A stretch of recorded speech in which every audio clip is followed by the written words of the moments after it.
Hello friends, welcome to How to Learn English. These days we are learning the rules with the help of errors. So let us begin with another set of errors. इस बार हमारे पास 20 sentences हैं, तो आप इस screen का screenshot लीजिए या video को पॉज करके एरर्स निकालिए। उसके बाद आंसर्स टैली करके देखिए आपके 20 में से कितने मार्क्स आते हैं। आई होप आपके हर क्लास के साथ मार्क्स बढ़ रहे होंगे। So let us start. Who did blow the horn? Horn किसने बजाया?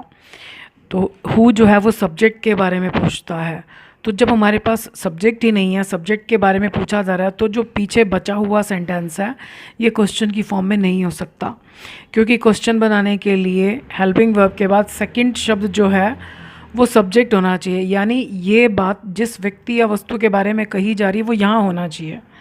या आप इसको ऐसे देख लो कि अगर मैं हु को निकाल दूँ, आप किसी से क्वेश्चन पूछो डिड ब्लो द हॉर्न, तो वो इसका यस और नो में कोई जवाब ही नहीं दे सकता, क्योंकि ये कोई क्वेश्चन ही नहीं है।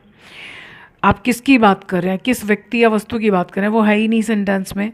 तो यानी जब सब्जेक्ट मिसिंग है तो सिंपल सेंटेंस बनाना चाहिए। तो सिंपल सेंटेंस में डिड नहीं आता, तो जैसे ही डिड निकलेगा तो यहाँ सेकंड फॉर्म आएगी, क्योंकि हमको टेंस चेंज नहीं करना है। सो इसका आंसर है who blue, BLEW, blue the horn. Horn किसने बजाया?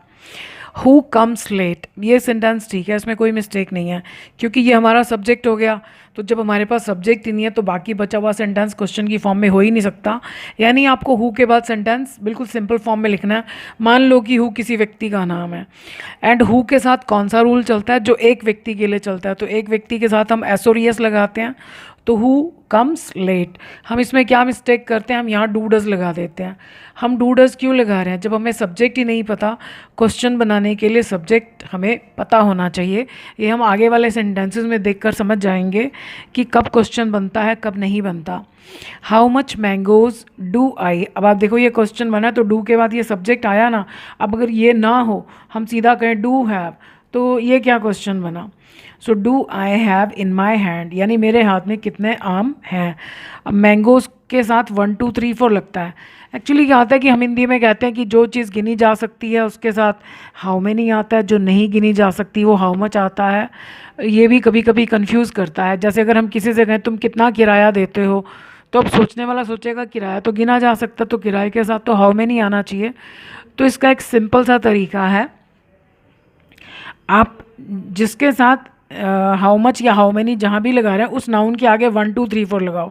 अब जैसे यहाँ मैंगोज़ है, तो मैंगोज़ के आगे अगर हम 1 2 3 4 लगाएं तो लगता है, तो यानी यहाँ पर मच नहीं आ सकता, मैनी आना चाहिए। सो हाउ मेनी मैंगोज़, उसके बाद सब्जेक्ट था हमारे पास। ये जो हाउ मेनी और हाउ मच के साथ ये नाउन आता है, ये या तो इस सेंटेंस का सब्जेक्ट है या ऑब्जेक्ट है। अगर ये ऑब्जेक्ट है तो आपके पास सब्जेक्ट कोई और ज़रूर होगा, जैसे कि इस सेंटेंस में है सब्जेक्ट आई है। तो हाउ मेनी मैंगोज़ के बाद हमको देखना है कि अगर हमारे पास सब्जेक्ट बचा हुआ है तो हमको सेंटेंस क्वेश्चन की फॉर्म में ज़रूर लिखना है। Why he got up late, वह देर से क्यों उठा? वाई के बाद तो आपको सोचने की ज़रूरत ही नहीं है, क्योंकि वाई अकेला आता है। क्यों? तो वाई के बाद सेंटेंस हमेशा क्वेश्चन की फॉर्म में होना चाहिए। अब ये क्या सिंपल फॉर्म में है, तो क्वेश्चन बनाने के लिए हमको यहाँ हेल्पिंग वर्ब लगाना पड़ेगा। तो ये सिंपल पास्ट टेंस में बना है, तो हमको भी सिंपल पास्ट टेंस में ही बनाना है। तो हमको यहाँ डिड लगाना पड़ेगा। Why did he, first form, get up late. How much work she will do today. अब वर्क 1 वर्क 2 वर्क 3 वर्क नहीं होता। हम हिंदी में कहते हैं एक काम 2 काम, लेकिन इंग्लिश में ये एक इसके साथ 1 2 3 4 नहीं लगता। तो हाउ मच वर्क होगा। अब हाउ मच वर्क के बाद आप देखो सब्जेक्ट ये है, तो हाउ मच वर्क को तो आप भूल जाओ। उसके बाद आपको क्वेश्चन बनाना चाहिए। तो क्वेश्चन बनाने के लिए विल को यहाँ लाना चाहिए। Will she do today. Why he drives very fast, अभी मैंने आपको बताया कि वाई के बाद तो सोचना ही नहीं है, वाई के बाद क्वेश्चन बनेगा ही बनेगा। तो अब हमने क्या करा, वाई के बाद फिर सिंपल बना दिया। यहाँ पर डज आना चाहिए, क्योंकि ये सिंपल प्रेजेंट टेंस है। वाई डज ही ड्राइव, क्योंकि जब हमने बाहर डज लगाया तो ये एस हट जाएगा। Why does he drive very fast, वो तेज़ से गाड़ी क्यों चलाता है, तेज़ी से। How will we understand the problem, अब इसमें कोई मिस्टेक नहीं है। हाउ, वाई ये अकेले आते हैं, यानी इनके बाद सेंटेंस 100% क्वेश्चन की फॉर्म में होगा ही होगा। तो ये क्वेश्चन ही बना हुआ है, विल वी, हम इस प्रॉब्लम को कैसे समझेंगे। तो ये इसमें कोई मिस्टेक नहीं है।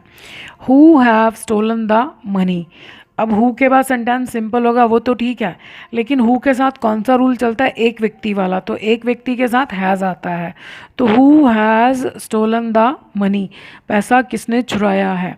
Why they saw the same film again, उन्होंने वही फिल्म दोबारा क्यों देख ली। तो वाई के बाद तो क्वेश्चन होना चाहिए, हमेशा क्वेश्चन है ही नहीं, तो यहाँ डिड आना चाहिए और ये first form. So why did they see the same film again. Where will she found the job, अब वेयर के बाद भी क्वेश्चन बनता है, तो ठीक है हमने क्वेश्चन बनाया विल शी, लेकिन हमने यहाँ गड़बड़ कर दी, विल के साथ हमेशा फर्स्ट फॉर्म आती है। So where will she find the job, उसको नौकरी कहाँ मिलेगी। How many tickets bought he, कितनी टिकटें, यहाँ तक तो ठीक है, उसने खरीदी, तो जिसने खरीदी वो यहाँ आना चाहिए। सब्जेक्ट हमेशा वर्ब से पहले आता है, और जब हमारे पास सब्जेक्ट है तो हमको क्वेश्चन भी बनाना पड़ेगा। So how many tickets did he buy. Who did cross the river, ये बहुत कॉमन मिस्टेक है। एक्चुअली क्या होता है कि हम सोचते हैं कि हु के बाद हैज़ आ गया, मतलब सिंपल सेंटेंस बना रहे हैं, तो यहाँ पर डिड क्यों नहीं आ सकता, क्योंकि सिंपल सेंटेंस में डिड कभी भी नहीं आता, तो इसलिए यहाँ ये डिड हट जाएगा, क्योंकि हैज़ ऑफ तो सिंपल सेंटेंस में भी आता है, तो ये क्वेश्चन नहीं है, ये सिंपल सेंटेंस ही है। ये सब्जेक्ट हो गया, ये हेल्पिंग हो गया, तो जैसे ये सब्जेक्ट हुआ तो डिड तो सिंपल सेंटेंस में आता ही नहीं। हु क्रॉस्ड द रिवर, नदी को किसने पार किया।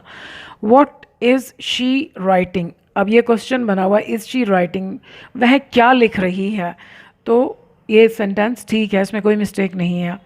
Your house has white washed, white wash means होता है सफ़ेदी करना, तो इस सेंटेंस का मतलब है तुम्हारे मकान ने सफ़ेदी कर दी है, जो कि गलत है, क्योंकि मकान तो ये काम कर ही नहीं सकता, तो ये पैसिव वॉइस होना चाहिए, पैसिव वॉइस बी की फॉर्म के बिना नहीं बनता। So your house has been whitewashed, third form तो ये ऑलरेडी है ही।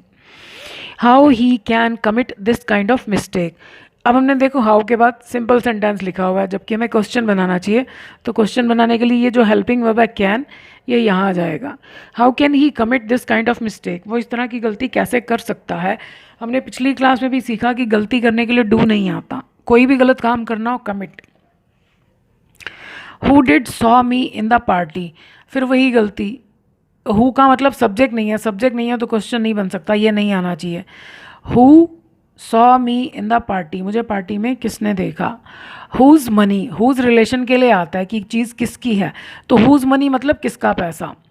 हैव स्टोलन द थीफ, चोर ने किसका पैसा चुराया है, तो चुराया किसने, चोर ने, तो सब्जेक्ट हमेशा वर्ब से पहले आता है, तो ये हुज मनी, अब सब्जेक्ट कौन है, चोर, तो उसके लिए हैव नहीं आ सकता, हैज़ उसके बाद subject, the thief stolen, whose money has the thief stolen. Which story the children will like, कौन सी कहानी बच्चे पसंद करेंगे, तो विच स्टोरी के बाद हम देखते हैं सब्जेक्ट कौन है, द चिल्ड्रन, तो क्वेश्चन बनाना चाहिए, तो यहाँ विल यहाँ आएगा, ये यहाँ से हट जाएगा। Which story will the children like.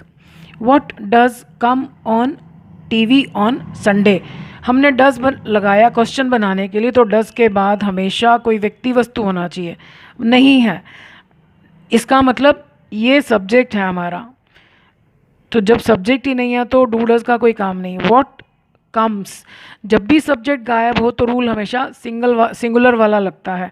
So what comes on TV on Sunday, Sunday को टीवी पर क्या आता है। कभी भी आप दिन की बात करें कि इस दिन को, तो उससे पहले हमेशा ऑन प्रपोजिशन लगती है।